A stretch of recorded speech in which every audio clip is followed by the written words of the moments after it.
Thiruvananthapuram Karuvaram vocational higher secondary സ്കൂളിൽ പെൺസുഹൃത്തിനെ കളിയാക്കിയതിന് വിദ്യാർത്ഥിക്ക് സഹപാഠിയുടെ ക്രൂരമർദ്ദനം. കല്ലമ്പലം പുല്ലൂർമുക്ക് സ്വദേശി അഫാനാണ് മർദ്ദനമേറ്റത്. സൈക്കിൾ ചെയിൻ ഉപയോഗിച്ചായിരുന്നു ആക്രമണത്തിൽ വിദ്യാർത്ഥിയുടെ തലയ്ക്കും കൈക്കും ഗുരുതരമായി പരിക്കേറ്റു. പരിക്കേറ്റ വിദ്യാർത്ഥിയുടെ മാതാവ് സ്കൂളിലെ PTA പ്രസിഡന്റാണ്. സഹപാഠിക്കെതിരെ രക്ഷിതാക്കൾ കല്ലമ്പലം പോലീസിൽ പരാതി നൽകിയിട്ടുണ്ട്. ഞാൻ ക്ലാസ്സിലിരിക്കുമായിരുന്നു.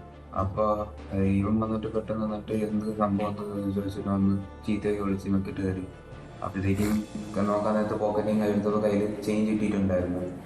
അപ്പോൾ അത് വെച്ച് ഇടിക്കാൻ വേണ്ടി ശ്രമിച്ചപ്പോൾ കൈയിട്ട് കഴിഞ്ഞപ്പോൾ കയ്യിൽ പൊട്ടലൊക്കെ ഉണ്ട്, പിന്നെ എല്ലാ ദേഹത്ത് ഫുള്ള് ചെറുതൊക്കെ ഉണ്ട്. അപ്പോൾ അത് മാക്സിമം നോക്കിയായിരുന്നു അതൊക്കെയാനായിട്ട്. പിന്നെ അത് കഴിഞ്ഞിട്ട് പിന്നെ ഞാൻ അവിടെ ഇരിക്കാൻ നേരത്തെ ടീച്ചേഴ്സ് ആയാലും സ്കൂളിൽ നിന്നായാലും ഒന്നും പ്രതികരിക്കുകയൊന്നും ചെയ്തില്ല. ആരും പിടിച്ചു മാറ്റാൻ അതൊന്നും നിന്നില്ല. പിന്നെ എനിക്ക് അറിയാവുന്ന 2 കുട്ടികളെന്ന് പറഞ്ഞപ്പോഴാണ് അതും പിന്നെ ലേറ്റായിട്ടൊക്കെയാണ് വന്നത്. അങ്ങനത്തെ പ്രതികരണമാണ് സ്കൂളിൽ നിന്ന് കിട്ടിയത്. വിശദാംശങ്ങളുമായി അഭിലാഷ് ചേരുന്നുണ്ട്. അഭിലാഷ്, സൈക്കിൾ ചെയിനുമായി സ്കൂളിലെത്തുന്നു, സഹപാഠിയെ ക്രൂരമായി ആക്രമിക്കുന്നു. അങ്ങേറ്റം ഒരു ക്രിമിനൽ മനസ്സുള്ള ഒരു വ്യക്തിയാണ്. ഒരു വിദ്യാർത്ഥിയുടെ ഭാഗത്തു നിന്നാണ് ഈ രീതിയിലുള്ള ആക്രമണം ഉണ്ടായത്. പോലീസിൽ കുടുംബം പരാതി നൽകിയിട്ടുണ്ട്. സ്കൂളിന്റെ ഭാഗത്തുനിന്ന് നടപടി സ്വീകരിച്ചിട്ടുണ്ടോ? ടോം, വിദ്യാർത്ഥികൾ തമ്മിൽ ഈ മേഖലയിൽ ഇപ്പോൾ ഉണ്ടാകുന്ന തർക്കങ്ങൾ ഇത്തരത്തിൽ ക്രൂരമായ ഒരു ആക്രമണങ്ങളിലേക്ക് എത്തുന്നത് നിത്യ സംഭവമായി തന്നെ ഇരിക്കുന്നു എന്ന് പറയാം.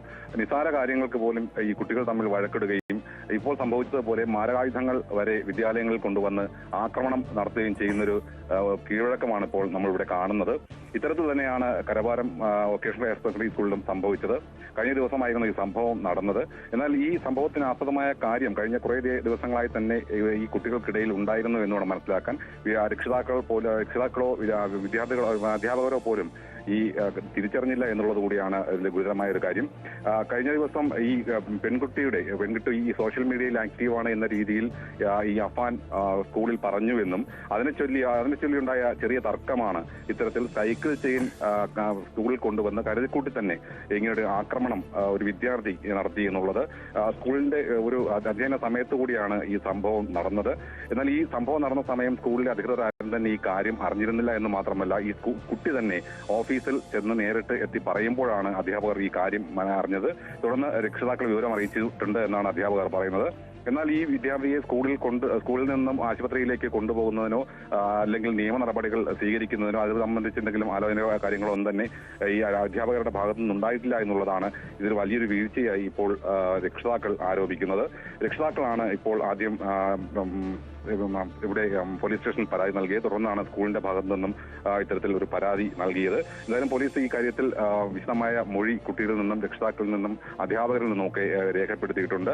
കേസിന്റെ രീതിയിലേക്ക് അത് മുന്നോട്ട് പോകുമെന്നാണ് പോലീസ് പറയുന്നത്. ഈ കുട്ടിക്ക് കൈക്ക് ഗുരുതരമായി 2 പൊട്ടലുകൾ കൈക്കുണ്ട് എന്നാണ് ഡോക്ടർമാർ പറയുന്നത്. മാത്രമല്ല തലയ്ക്കും മാരകമായി ഈ സൈക്കിൾ ചെയിൻ ഉപയോഗിച്ചിട്ട് മർദ്ദിച്ചിട്ടുണ്ട്. സ്കാനിങ്ങിന്റെ ഫലങ്ങൾ കൂടി പുറത്തു വന്നാൽ മാത്രമേ എത്രത്തോളം ഗുരുതരമായ രീതിയിലുള്ള പരിക്കുകളാണ് കുട്ടിക്ക് പറ്റിയിട്ടുള്ളത് എന്ന് കൃത്യമായി മനസ്സിലാക്കാൻ സാധിക്കൂ. ടോം,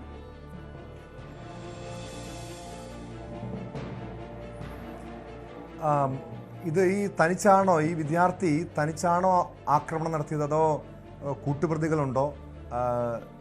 മാത്രമല്ല, നേരത്തെ അഭിലാഷ് സൂചിപ്പിച്ചു, ഈ സ്കൂളിലും പരിസര പ്രദേശങ്ങളിലുമൊക്കെ ഇതുപോലെ വിദ്യാർത്ഥികൾ തമ്മിലുള്ള ചെറിയ പ്രശ്നങ്ങൾ വലിയ സംഘർഷത്തിലേക്ക് നീങ്ങുന്നു. മാരകായുധങ്ങളുമായി എത്തി സഹപാഠികളെ ആക്രമിക്കുന്നു. റാഗിംഗ് പോലുള്ള സംഭവങ്ങൾ ആവർത്തിക്കപ്പെടുന്നു. ഇതുപോലുള്ള സംഭവങ്ങളൊക്കെ സ്കൂളുകളിൽ ഉണ്ടാകുമ്പോഴും എന്ത് നടപടിയാണ് സ്കൂൾ അധികൃതർ സ്വീകരിക്കുന്നത് ചോദ്യമുണ്ട്. പോലീസിന്റെ ഭാഗത്തു നിന്നൊക്കെ ശക്തമായ ഇടപെടൽ ആവശ്യമല്ലേ അഭിലാഷ്?